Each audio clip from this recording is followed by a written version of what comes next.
If I saw a CAC score of 500, what does that tell us with respect to the likelihood for obstruction? You can go probabilistically, but it's impossible to know, particularly in someone without symptoms. What exactly do you do? Well, you lower lipids, and I think that's reasonable, and you address the other risk factors.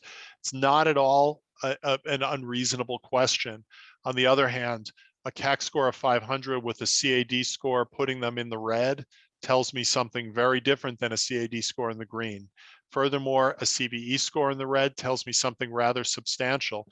I use this example again and again because it was my eureka moment. And we all have these eureka moments when we utilize diagnostics or prognostics.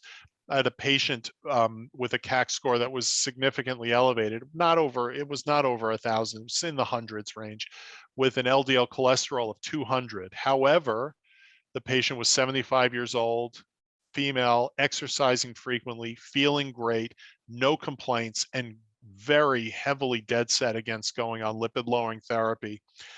She was lean, normal blood glucose levels.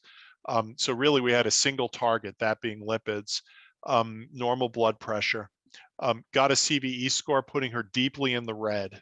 She accepted lipid lowering at that point finally, but a month later she had an anterior infarct.